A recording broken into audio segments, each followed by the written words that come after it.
My first biggest mental battle was in 2021, losing my grandmother with my second mom, you know what I'm saying? I feel like I messed up allowing too many people have access to me, or just filling the void of me being bored or lonely or sad or depressed with women. I should have just found, a lot more healthy ways to occupy my time.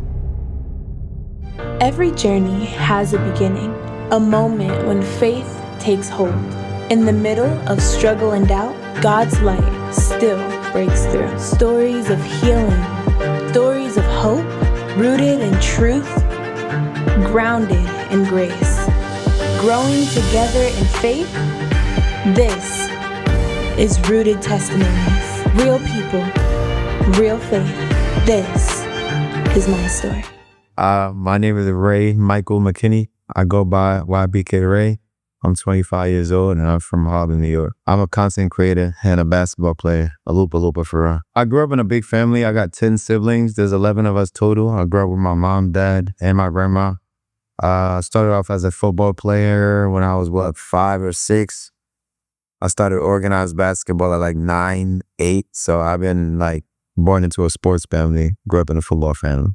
Not really. I remember going to church as a kid, but we wasn't heavy in the church and stuff like that. We went Easter, this, that, funerals, stuff like that. But I wasn't really heavy in church. When I was younger, I used to make YouTube videos when I was young, but all of those videos got deleted. I don't know why I deleted those, but I was probably making videos when I was 10 just on YouTube, and I always wanted to be a influencer, a personality to just entertain people. So I officially started it in 2019, I want to say. 2019, I started a couples channel when I was in college, but that didn't, work out, for extenuated circumstances. But 2020, I officially really started, on TikTok, and then kind of got into what I'm doing now. So yeah. Originally, I wanted to be a pro dunker. Those were the first videos that were really going viral on my page. So I was doing that, and then I was doing little viral sounds and stuff like that. So, but really it was me dunking. That was the first thing that was really viral for me, is me dunking. So that's what I originally was gonna pursue, but I ended up kind of doing that thing. I wouldn't say so. It was just one of the many trends and stuff that I had started. My Project Aquarium was probably maybe the most viral. But I've had a lot of viral moments, DNA, me and Grady. We've had a lot of viral moments within the 5 years that I've been doing it. I just always kind of find a new way to make something shape, So yeah. My biggest mental battle, I think there's two. My first biggest mental battle was in 2021, losing my grandmother, which was the first time that I lost someone who was actually really close to me. I've been to funerals and stuff growing up, but usually it was kind of distant relatives of people that I didn't really know. So I was kind of just there whenever. But I grew up with my grandma as my second mom, you know what I'm saying? So that was probably a big mental battle, because that was someone who I kind of looked up to a lot, relied on, and kind of was there for me to kind of fall back on. So losing her was really big mentally for me, because I needed to find something or someone else as an outlet, you know what I'm saying? But I think another tough mental battle for me was figuring out how to maneuver throughout relationships and friendships, being and growing into the type of person that I am, or just into the person that I am today, because of the fact that you don't necessarily always know everybody's intentions, and everybody's always here for something. Everybody always wants something. So when it comes to friends, when it comes to relationships, you have to kind of really be able to decipher between, who you want in your life and who you need in your life, and, just who's good for you. You know what I'm saying? So that's kind of a big mental thing. Dude, college was crazy. I ended up going JUCO, and I played basketball in college for 2 years. My first year was real cool. It was good. It was I really didn't know what direction I wanted to go in my life. I was leaning more towards being a basketball trainer, coach, and trying to go pro. But second year was the year that I had started the YouTube channel and stuff. I was kind of getting into content. I'm like, oh, this is cool. I started dunking, and I'm like, yo, this is something that I could really get into. But I was still kind of leaning towards, going pro and stuff like that. That was big for me. But COVID hit during my second year of college and they made us go online. That's when I really started getting heavy on TikTok and stuff like that. That was March 2020. I started posting 6-8 times a day. I was wilding, and then I got out of the relationship that I was in, so I had a lot more, freedom and stuff like that. And then I never ended up going back to school. By the time people were, going back to school, going back to work, I already kind of blew up enough to fend for myself, and I just wanted my family and everybody to trust in me that I could, make it happen and stuff. So that was kind of a big part too. Originally they didn't, cause like after my first year, I low-key wanted to drop out and just pursue going and playing pro or something like that. But my parents weren't really fucking with it, and I really didn't want to. So I went back for my second year. But after the second year, my mom was just like, during COVID, she's like, listen, everybody's gonna go back to work soon. Are you gonna go back to school, or what are you gonna do? You know what I'm saying? I had no, I still had a few credits that I needed before I could graduate with my associates. But my mom was like, well, are you gonna go back to school, or are you gonna work? Like, what are you gonna do? And I'm just like, honestly, just give me some time. Nobody's working, nobody's doing that anyway right now. So I'm gonna make it work. And honestly, I worked really hard to kind of make it work. So once I started being able to pay for my own bills and stuff like that, that's when she was like, okay, cool, like you good now, you know what I'm saying? But at first they wasn't really fucking with it, but my grandma was supporting it. You know what I'm saying? My grandma was like, do what makes you happy, da da da da. Then, she kind of motivated me to kind of beat that, and I kind of just made it work. I moved from New York. So basically I had met this girl, and she was from Minnesota. She was cool. Me and her was cool. I had went out and visited Minnesota, and I was like, yo, it's cool out here. I met some people that work at some gyms, da da da da da. And after visiting Minnesota 6 times, I'm like, yo, I actually like it out here. It's cold, but I think that Minnesota can support me in the ways that New York didn't. I couldn't get anything in New York. I couldn't get no gym time, no nothing. So I was just making skits and stuff in my room. But when I went to Minnesota, everybody was so willing to, network and help me kind of where I wanted to be. So I was like, you know what? I'm moved to Minnesota.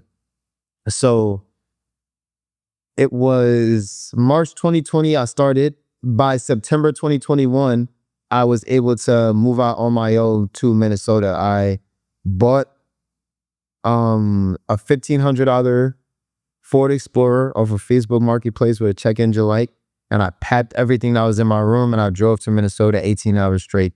I only stopped for gas and food, and I was just driving. I didn't take no rest. I left at 4 a.m. and got there at 1 a.m. And that was it, dude. I just got up and moved. I didn't even tell anybody besides my family that I was moving. So it was crazy that once I had just got up and did it, I had no regrets, and it just ended up really working out for me. My page completely blew up. But that was around the time that, I had lost my grandmother, 2 months after me moving. Basically she had cancer, and that was September, October, November. Yeah, so basically by December she had passed. So I moved out in September, and by December she had passed. So that was pretty hard. She was the only one I really spoke to all the time, once I had moved and stuff, and just asking her everything. How do you make ice? How do you do this? How do you do that? So that was pretty tough, but Minnesota was good to me. I stayed there for 6 months up until June of 2022. June 2022 hit, and I came out to Vegas to host an event, Made Hoops, and I stayed out in Vegas. I never went back to Minnesota because Vegas was able to offer me everything that Minnesota did, plus more, plus the weather was beautiful. I love it out here. So I stayed in Vegas, which was also a crazy process because I wasn't even supposed to move out here. I was just coming out here for a few days, and I didn't really want to go back to the situation that I was in Minnesota. So I stayed out here a little bit longer, stayed out here another week. I was staying in hotels and stuff like that, and with people that I had met along the way. And then eventually, this was June 2022. By September, I finally got my first apartment out here. So I was in hotels and staying with people on the college campus and shit. I was wilding out here, spending a whole bunch of money. I didn't even I didn't have my car. I didn't have nothing. All I had was the clothes that I had packed for 5 days of staying in here. I ended up staying like 3 months, but I was making a little bit of bread and I had no bills. So I was going to the mall every other day, buying new clothes, buying new shoes. I ended up buying like 20 pair of shoes in a few months and a bunch of new clothes and stuff that I was just wearing and rocking until I had got the apartment. I had one of my boys from Minnesota pack up my car with everything that was in my apartment and got my car shipped out to Vegas. And then I just been in Vegas since. Dude, Vegas been good. And I've been here since June 2022. Everything's been good. I started off, in a 1-bedroom apartment. And then I got a 3-bedroom apartment. I moved in my closest friend Armani with me from back home in New York. He had moved in with me. And then, my boy Zion moved in with me in November, December. Then we had, after that was a 3-bedroom apartment. Then January 2023, we moved into a 4-bedroom house. Me, Armani, Zion, we had a studio room. Then after that, Zion moved out May. Yeah, Zion moved out in like May. Then after that, Mecca moved in July. He bought Grady like 2 weeks later. Then we filled up the 4-bedroom apartment. Then we we need something bigger.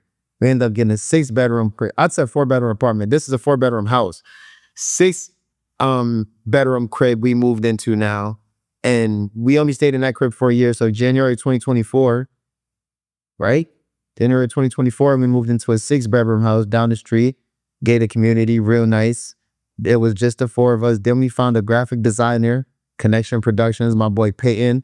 He moved in with us from Louisiana. That was also crazy. He was just turning 18 at the time, fresh turned 18, straight out of high school. He didn't even go to his high school graduation. He came and moved in with us. He's real good with the graphics and stuff like that. He moved in with us. And then that was 5 bedrooms. Then my closest boy, Brayman from back home, he moved in with me 3 months ago. Brandon moved in. So Brandon and Armani was the only 2 people that I kept in touch with from back home. They moved in with me now fully. And my blood cousin Justin, he moved in with me too, a month after Brandon. So we got 7 people now in the crib, just working, grinding and shit like that. We kind of turned the other second living room into another room. So, my cousin could stay and stuff like that. But we just trying to, build a team that's just gonna make everything work. You know what I'm saying? So we got a family, and I'm used to growing up with a lot of people just in the house anyway. So this was just kind of normal. It's I got, my little fan now. So it's cool. I feel like I messed up allowing too many people have access to me, and also just spending my time with worthless and meaningless relationships, you know what I'm saying, just with women, you know what I'm saying? And that's just every man's kryptonite, every man's downfall is usually women. So I feel like I don't regret talking to a woman, but I just regret, associating myself with the, the type of woman that I did, and, just filling the void of me being bored or lonely or sad or depressed with women. I should have just found, a lot more healthy ways to occupy my time, whether that's in the gym or working or doing this, doing that. But, you live and you learn. So I done learned that, not everybody deserves to just be around and stuff like that. Especially with friendships too, whether it's dudes, girls, just bringing too many people around, because not everybody's kind of meant to be around. Some people just want to be nosy. Some people just want to be involved, and then, they go talk about you behind their back and stuff like that. So it's very weird, but it's not even necessarily a Vegas thing. People think that, oh, Vegas is weird. That's anywhere you go. You just want to kind of keep to yourself, keep to your circle, and just surround yourself with the type of people that you really want to be around, and not just occupy your time with people that aren't just really there for you. They're just kind of there for the moment and kind of what you had, because 90% of the, not only women, but just people I've associated myself with, it's just I'm bored, I'm lonely, I ain't got nothing better to do. Let me just, just be around anybody who want to be around. But you don't know anybody's intentions. I done got stuff stolen from me. I done had people, talking about me behind my back, stuff like that. So I just kind of learned to just stay away from all of that and just kind of keep within myself and just stop really caring about, people like, oh, he's Hollywood. He don't like to be around. He don't like to do this. That's the best way to be, bro. It's not being Hollywood. It's just protecting your peace and your energy. Like, that's rare. Yeah, like, I think, I feel like my sadness and or depression just stem from not only suffering with just mental illness, not like, I don't think I'm like crazy or anything, but just like, bipolar, depression, stuff like that, anxiety and stuff like that. But also I grew up in a big family and everybody being so close. So now like I don't have none of that. I don't go home that often. Like I feel like, and then, the one person that I did have that, I went to for everything, I lost her a few years back. So it's just trying to find that, and those relationships are really hard. So that's also why, I occupy, my time and pour it into people, is because I expected to get those relationships out of people that I, shouldn't have. So like, I'm searching for, my grandma and woman, you know what I'm saying? So now it's like, damn, like I don't find that. And now, I got a girl over here talking shit about me now because she didn't get what she wanted out of me. And now, you know what I'm saying? Now she's like, yeah, now he's an asshole. He's this, he's that, da da da da da, whatever. And I'm just like, damn, like I had genuine intentions, but you can't just, do that. But also I feel like a lot of my, anxious and depressive like feelings come from, just wanting more for myself. I always want more. I always like, I know where I can be. I could be so big, but the fact that like I'm not there yet, or I'm not where I know I could be or where I want to be, it kind of eats me up inside, you know what I'm saying? Because I have high expectations for myself. So like, you guys may see me getting millions of views and drive a nice car and do this, do that. Like, yeah, I have this, but I want more. I have a 6-bedroom house. I want a 10-bedroom house. You know what I'm saying? And that's how you don't stay complacent. Because a lot of people get a little bit of success and they feel satisfied. They feel happy with that. It's okay to count your blessings, but there's a difference between, counting your blessings and just like taking it for granted. You know what I'm saying? I never take things for granted, but I just count my blessings and I'm like, okay, what's next? Like, I want a mil, I want 10 mil, I want 100 mil, you know what I'm saying? So like, that's what it really comes down to. It's not really that deep, but it can get that deep, you know what I'm saying? Just because of the type of person that I am.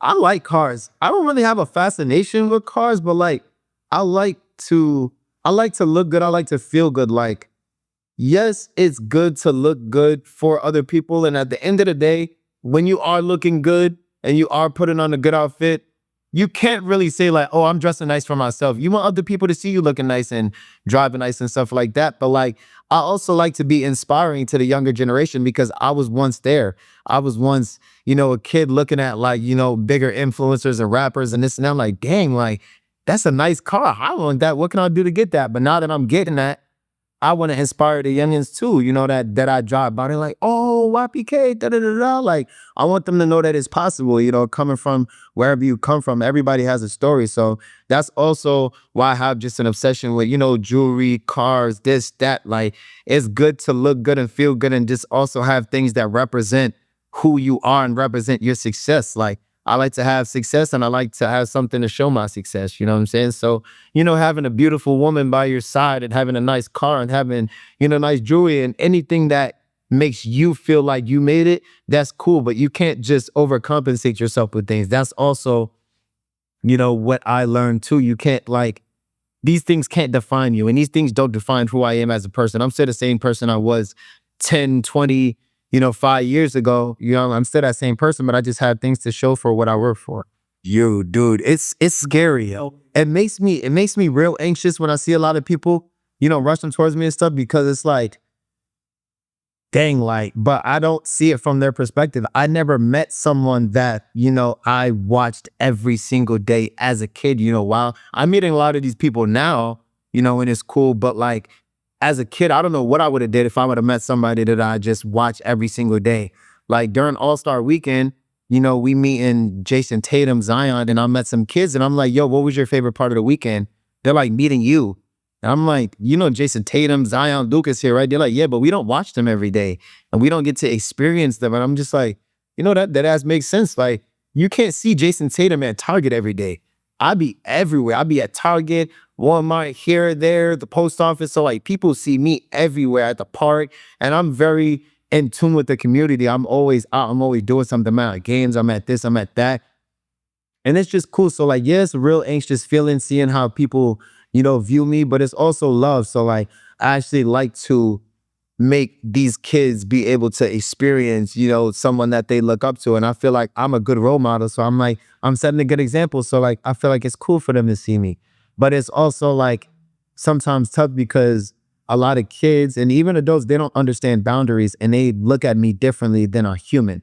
So like sometimes, I get into situations where they're like, too touchy or too, they get reckless out of their mouth or do this and do that because they don't understand. Like, I'm a human too. I have feelings, I have emotions, like I bleed too. So like y'all gotta sometimes, be able to chill and just understand that, like, I'm a human. I have stuff that I have to do. I have a family. I have, you know what I'm saying? Because people also like to look for handouts and stuff. And I think that that's like the biggest thing that like I've had to learn to just ignore is like people like, yo, can you put me on? Can you introduce me to this person? Can you do this for me? Can you do that for me? Can I have some money?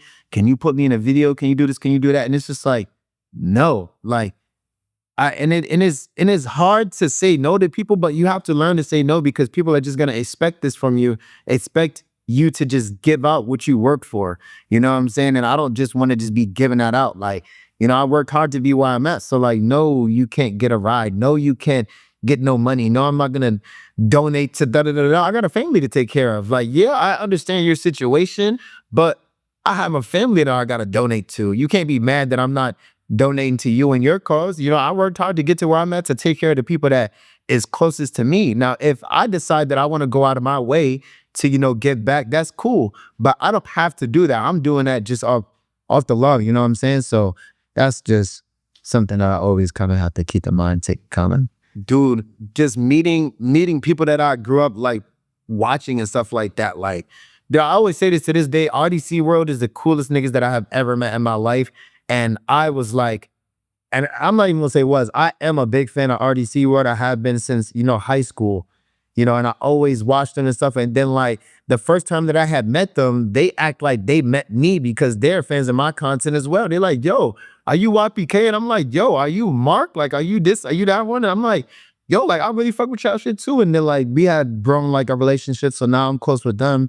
But like, even like meeting Shaq, like I met Shaq, a few times. And then I see him at Lifetime and he went out his way to come say what's up to me. And me and him chopped it up for a minute. I'm just like, I'm really talking to Shaquille O'Neal right now. Like, that's someone that I watched and knew since I was like, I even discovered basketball. And now like he appreciates what I do and he's a fan of my work and da da da da. It's like meeting these type of people are just actually insane to me. It's surreal.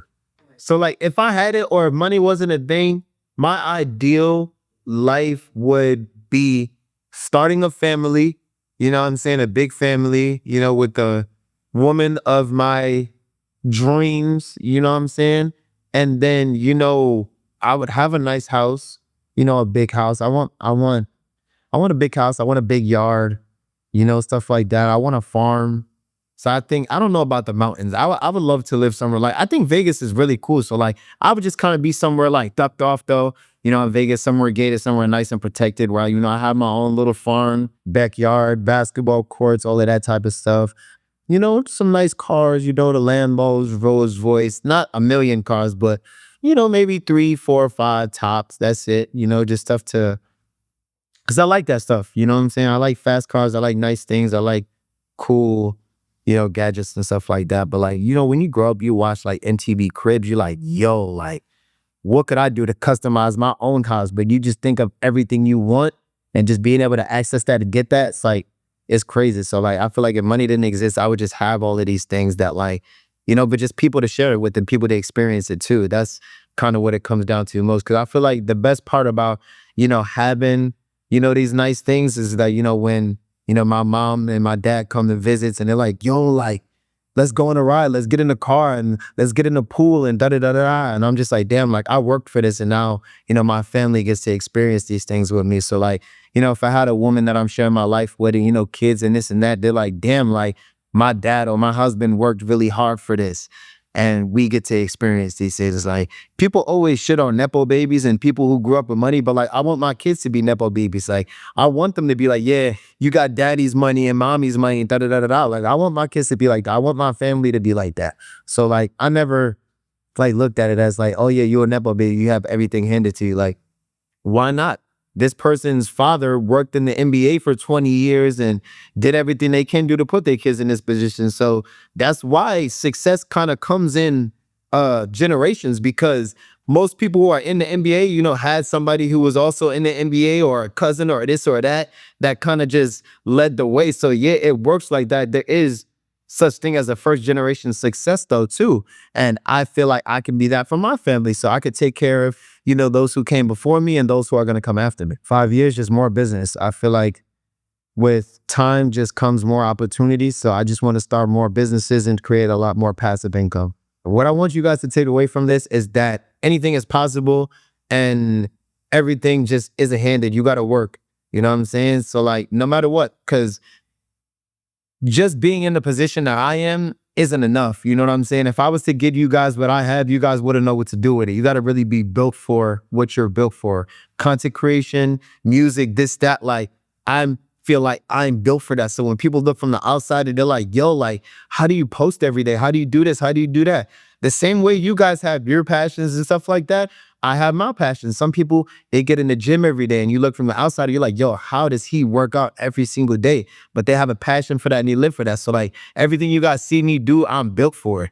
You know what I'm saying? Whatever you are built for and meant to do, take that or run with it, because there's a way to monetize that. You know what I'm saying? And then now you're doing something that you love to do and it doesn't feel like work. You just live it. You know what I'm saying? So yeah, and take that away. Everything's possible. You could do it.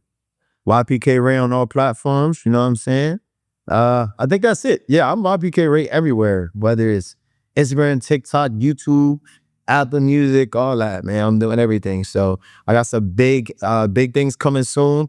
You know what I'm saying? A lot more businesses that you guys should be on the lookout for. So make sure you guys stay tapped in with my journey.